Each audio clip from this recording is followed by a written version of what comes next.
No Sense of Style, written by Kevin Mocker, illustrated by J.K. Davis. Mike got $25 for Christmas. The day after Christmas, Mike walked into Derek's house and handed him the money. Derek handed him his package. "Nice doing business with you," Mike said. "Likewise," said Mike. Derek and his parents spent the rest of the winter break in Hawaii. The first day back at school, he was glum from jet lag. Mike was glum too. They slept together side by side at the cafeteria table. "How was Hawaii?" Mike asked.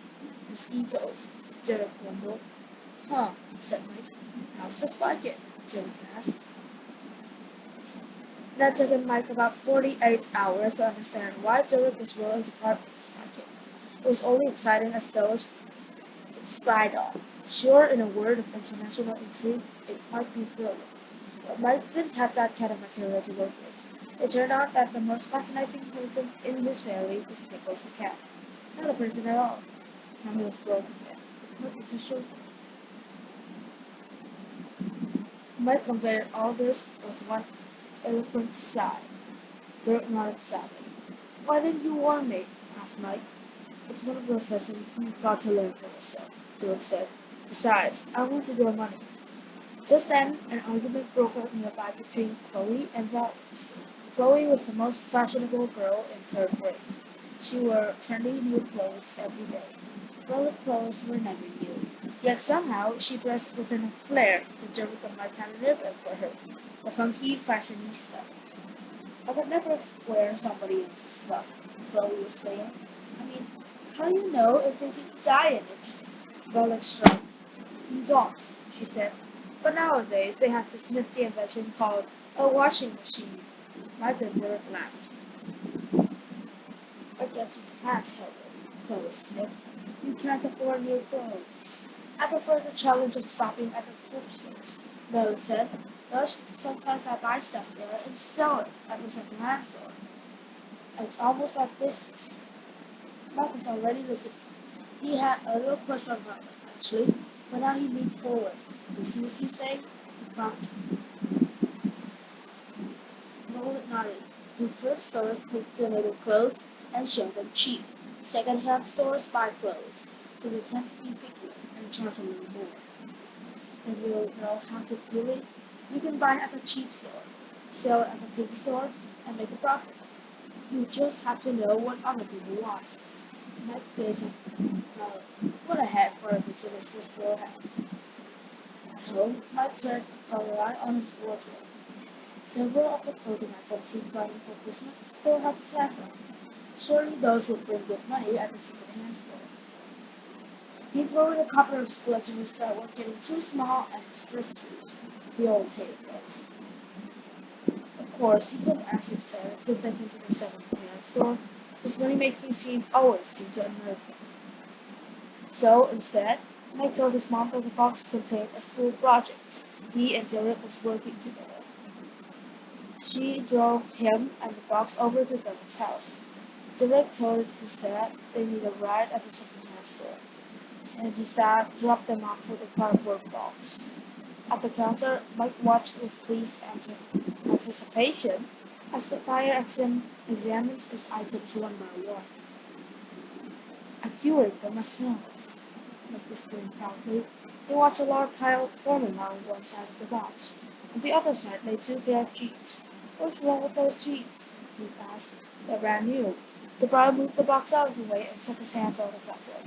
His fingernails were printed in metallic blue. "Nothing," said the buyer. "We'd like to buy them." "Oh," Mike said. "So, just the jeans," the buyer said. "We can give you $8 in cash extra for trade." "So," Mike began again. "And if you want," the buyer went on, "we'll give you $20 cash for that coat." Slowly, Mike looked down. "This coat?" he asked. "That coat," the buyer said. "It's so retro." Indeed it was. Mike's dad had worn the coat when he was a boy. Mike was just growing into it. "Good riddance," said Derek. "Now you can ask your parents where you want." So you don't want this other stuff? I asked. The buyer shook his head. Do you want to share the cheese? I do, said the Mike. And Coke. He peeled it off, took the cash, and reached into the cardboard box for a couple of his two small soldiers. He put them up before he and Derek left the store. Mike knew better than to ask his parents for a new coat. But the next morning, when they were heading out the front door, his dad asked him where his coat was. I left it at Derek's yesterday, Mike replied. It's January, said Mrs. McCarthy. You can't go out in that coat. I'll call Derek's parents right now, said Mrs. McCarthy. Maybe they can send it to school with Derek. She grabbed her phone. Mike stopped her. Don't, he said. His parents stared at him. I saw the coat, Mike mumbled. They're twice nice. And those jeans I got for Christmas. His mom was mad about the jeans, but she was furious about the coat. The coat had a lot of sentimental value, she cried. Mike discovered a strange lump in her throat and knew she was right. Why in the heck he had sold it? I buy a coat at the thrift store, Mike mumbled. Oh no, said his mom. We're buying that one back. That afternoon, Mrs. McCarthy knocked Mike back up on the counter of price list. When she asked to speak to the manager, Mike turned away in embarrassment and found himself face to face with Violet. Is this where we shop? She asked. Mike shook his head. Me neither, Violet whispered, but this is where I sell. Mike watched as Violet and her aunt sailed the same buyer. Today his fingernails were magnetic, Mike noticed. And something else. After looking through Violet's pile of clothes, the guy took almost everything. Mike watched her stack of cash. He sighed. She had letting it lose so easy, and turned back to the manager. Maybe we wouldn't do this, the manager started. But with a single look, Mrs. McCarthy shut her down.